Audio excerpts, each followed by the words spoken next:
Hello guys, പുതിയ വീഡിയോയിലേക്ക് ഏവർക്കും സ്വാഗതം. 2021 ഓഗസ്റ്റ് 5 ലോക ഫുട്ബോളിൻ്റെ ചരിത്രത്തിൽ, ബാർസലോണയുടെ ചരിത്രത്തിൽ കരിദിനമായിരുന്നു അന്ന്. ലോക ഫുട്ബോളിൻ്റെ മിഷ്ഹ സാക്ഷാൽ ലിയോ മെസ്സി ബാർസലോണ വിടുന്നു. ക്ലബിൻ്റെ ഒഫീഷ്യൽ സോഷ്യൽ മീഡിയ ഹാൻഡിലുകളിലൂടെ ഈ സ്റ്റേറ്റ്മെൻറ്റ് വന്നപ്പോൾ ഓരോ ബാർസലോണ ആരാധകനും ഹൃദയം പൊട്ടുന്ന വേദനയുമായി, അല്ല, ഓരോ ലോക ഫുട്ബോൾ ആരാധകനും ഹൃദയം പൊട്ടുന്ന വേദനയുമായി ഏറെ കണ്ണീരോടെ ഈ വാർത്ത സ്വീകരിക്കുന്നു. പലരും അത് അംഗീകരിക്കാൻ പാടുപെടുന്ന അവസ്ഥ. കാരണം മെസ്സി എന്നാൽ ബാർസലോണയായിരുന്നു അവർക്ക്. ആ മനുഷ്യനും അത് തന്നെയായിരുന്നു ആഗ്രഹിച്ചത്. ക്ലബ് അവരുടെ സ്റ്റേറ്റ്മെൻറ്റിൽ പറഞ്ഞത് ഇങ്ങനെ: മെസ്സിക്കും ക്ലബിനും താല്പര്യമുണ്ടെങ്കിലും സ്പാനിഷ് ലീഗായ ലാ ലീഗയുടെ ചില ഫിനാൻഷ്യൽ പോളിസീസ് ക്ലബിനെ അത് അനുവദിക്കുന്നില്ല. അദ്ദേഹം ക്ലബ്ബ് വിടുകയാണ്. അപ്പോഴും പലരും ഇത് ഫേക്കാണെന്ന് തന്നെ വിശ്വസിച്ചു. അങ്ങനെ വിശ്വസിക്കാനായിരുന്നു അവർക്കിഷ്ടം. എന്നാലും ഓഗസ്റ്റ് 8 ഒരിക്കലും സംഭവിക്കല്ലേ എന്നത് അയാൾ സ്ഥിരീകരിച്ചു. അതെ, ഇടറിയ ശബ്ദവും നിറഞ്ഞ കവന കണ്ണുമായി അയാൾ ഒരിക്കൽ കൂടി ആ ക്യാമ്പ് നൗ സ്റ്റേഡിയത്തിലേക്ക്, അയാളുടെ സന്തോഷവും ദുഃഖവും എല്ലാം തീർത്ത, അയാളാക്കിയ ആ ക്യാമ്പ് നൗ സ്റ്റേഡിയത്തിലേക്ക് മെസ്സി ഒരിക്കൽ കൂടെ എത്തി. അദ്ദേഹം ഇങ്ങനെ പറഞ്ഞു: ഞാൻ ബാർസലോണ വിടുകയാണ്. അന്ന് വിശ്വസിക്കാൻ ആദ്യം പാടുപെട്ടിരുന്നവർ പോലും നെഞ്ചിൽ കത്തി കുത്തിക്കേറുന്ന വേദനയുമായി അത് സ്വീകരിക്കുന്നു. പിന്നീട് യുഹാൻ ക്രൈഫും റൊണാൾഡീനോയും ഉൾപ്പെടെയുള്ള സകല ഇതിഹാസങ്ങളും പന്ത് തട്ടിയിരുന്ന ആ മണ്ണ് ഇതുവരെ സാക്ഷിയാവാത്ത രീതിയിൽ കണ്ണീരോടെയുള്ളൊരു യാത്രയയപ്പായിരുന്നു അന്ന് മെസ്സിക്ക് ഫെയർവെല്ലായി ബാർസലോണ ഒരുക്കിയത്. അന്നും അയാൾ ഇടറിയ കണ്ണുമായാണ് ആ മനുഷ്യൻ കയറി വന്നത്.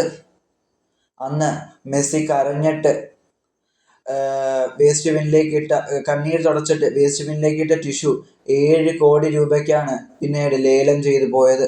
അയാളുടെ കണ്ണീരിന് പോലും അത്രയ്ക്ക് വിലയുണ്ടെങ്കിൽ അയാളെ എത്രത്തോളം ആ ആരാധകർ സ്നേഹിച്ചു എന്നത് ഊഹിക്കാവുന്നതല്ലേ ഉള്ളൂ.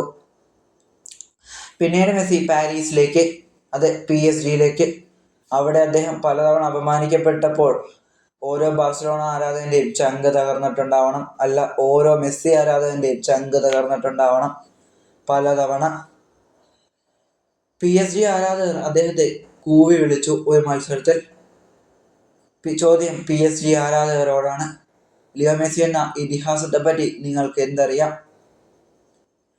55 വർഷങ്ങൾ നീളുന്ന PSG എന്ന ക്ലബിൻ്റെ ഫുൾ കിരീടങ്ങളും ആ മനുഷ്യൻ ഒറ്റയ്ക്ക് നേടിയ നേട്ടങ്ങളും എടുത്തു വച്ചാൽ ആ മനുഷ്യൻ നേടിയ നേട്ടങ്ങളുടെ 10-1 പോലും വരില്ല ആ നേട്ടങ്ങൾ. അപ്പോഴും മെസ്സിയെ തിരികെ വിളിച്ചുകൊണ്ടുള്ള മെസ്സിയെ തിരികെ വരണമെന്ന് ഓരോ ബാർസലോണ ആരാധകരും ഒന്ന് ആഗ്രഹിക്കുന്നുണ്ട്. അദ്ദേഹവും അത് ആഗ്രഹിക്കുന്നുണ്ട്. അദ്ദേഹം പലതവണ പറഞ്ഞിട്ടുണ്ട്: ഞാൻ എൻ്റെ കരിയർ ബാർസലോണയിൽ അവസാനിപ്പിക്കാനായിരുന്നു ആഗ്രഹിച്ചത്. ആലോചിക്കണം, അദ്ദേഹം തൻ്റെ സാലറി പോലും കുറയ്ക്കാൻ തയ്യാറായ മനുഷ്യനാണ്. ബാർസലോണ എന്ന ക്ലബ്ബ് ഇതുവരെ യുഎഫ ചാമ്പ്യൻസ് ലീഗ് എന്ന UCL യൂറോപ്പിൻ്റെ ക്ലബ് രാജാക്കന്മാരെ കണ്ടെത്തുന്ന ടൂർണമെൻറ്റിൽ ഇതുവരെ ഗ്രൂപ്പ് സ്റ്റേജ് ആദ്യ റൗണ്ട് കടക്കാതെ പോയിട്ടില്ല. മെസ്സി പോയതിനു ശേഷം അതിനും ആ ഹൃദയം തകർക്കുന്ന യാഥാർത്ഥ്യത്തിന് പോലും ഓരോ ബാർസലോണൻ ആരാധകരും സാക്ഷിയായി.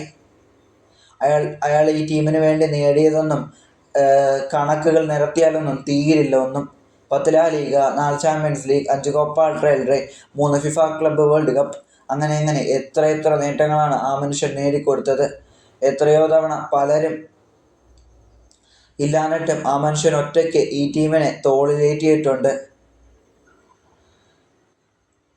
ഈയിടയ്ക്ക് മെസ്സി ക്യാമ്പ് നൗവിലേക്ക് എത്തി. നമ്മളത് ഡീറ്റെയിൽ ആയിട്ട് വീഡിയോ ചെയ്തതാണ്. അപ്പോഴും ഒന്ന് അറിയിച്ചിട്ടാണ് അദ്ദേഹം വന്നിരുന്നുവെങ്കിൽ എല്ലാവിധ ആഘോഷങ്ങളോടെ ആയിരുന്നേനെ ആ നാട്, ആ നഗരം അദ്ദേഹത്തെ വരവേറ്റേനെ. ആ ക്ലബും അദ്ദേഹത്തെ അങ്ങനെ തന്നെ വരവേറ്റേനെ. മെസ്സിയോടുള്ള മറ്റ് എത്ര ഇതിഹാസങ്ങൾ പന്തട്ടിയ മണ്ണായാലും ലോക ഫുട്ബോളിൻ്റെ മിഷ്ഹയായ ലിയോ മെസ്സി എന്നത് അവർക്ക് സ്പെഷ്യലാണ്. Very very special. ആ മെസ്സിയോടുള്ള സ്നേഹം ഒരു അംശം പോലും കുറഞ്ഞിട്ടില്ല, കൂടിയിട്ടേ ഉള്ളൂ. അത് തെളിയിക്കുന്നതാണ് ഇന്നലത്തെ മത്സരം. അത്ലറ്റിക്കോ ബിൽബാവോയ്ക്കെതിരെ ക്യാമ്പ് നൗ സ്റ്റേഡിയത്തിൽ, അതെ, ബാർസലോണയുടെ തറവാട്ട് ഭൂമികയായ ക്യാമ്പ് നൗ സ്റ്റേഡിയത്തിൽ ഇന്നലെ ബാർസലോണ ടീം കളിക്കാനിറങ്ങി. കുറേ നാളുകൾക്ക് ശേഷം മെയിൻ്റനൻസ് ആയതിനാൽ സ്റ്റേഡിയം മെയിൻ്റനൻസ് പണിക്കായി വിട്ടു നൽകിയിരിക്കുകയായിരുന്നു. നമ്മൾ ഡീറ്റെയിൽ ആയിട്ട് വീഡിയോ ചെയ്തിട്ടുണ്ട്. വിട്ടു നൽകിയിരിക്കുകയായിരുന്നു. മെയിൻ്റനൻസിനെല്ലാം അത്ലറ്റിക്കോ ബിൽബാവോയ്ക്കെതിരെ തകർത്താടി ടീം എത്തിയപ്പോൾ അവിടെ ഇല്ലാതിരുന്ന ഒരു മനുഷ്യന് വേണ്ടി അവർ ചാൻറ് ചെയ്തു. അതെ, അദ്ദേഹത്തിൻ്റെ ജേഴ്സി നമ്പറായ 10, ആ 10-ാം മിനിറ്റിൽ എഴുന്നേറ്റ് നിന്ന് അവർ മെസ്സിയുടെ ചാൻറ് പാടി അവർ അദ്ദേഹത്തെ ഓർത്തു. അദ്ദേഹത്തിൻ്റെ ഉള്ള സ്നേഹം ഒട്ടും കുറഞ്ഞിട്ടില്ലെന്ന് ലോക ഫുട്ബോളിനോട് ഓരോ ബാർസലോണൻ ആരാധകനും വിളിച്ചു പറഞ്ഞു. ക്യാമ്പ് നൗവിൻ്റെ ഓരോ പുൽനാമ്പുകളും ഇന്നും ആഗ്രഹിക്കുന്നുണ്ട് ആ മനുഷ്യൻ ഒരിക്കൽ കൂടെ ഈ മണ്ണിലേക്ക് തിരിച്ചെത്തിയിരുന്നു എന്നെങ്കിൽ. കാരണം അത്രമേൽ ആ മനുഷ്യനും ഈ ആരാധകരും ഈ ക്ലബും സ്നേഹിച്ചിരുന്നു മെസ്സി എന്ന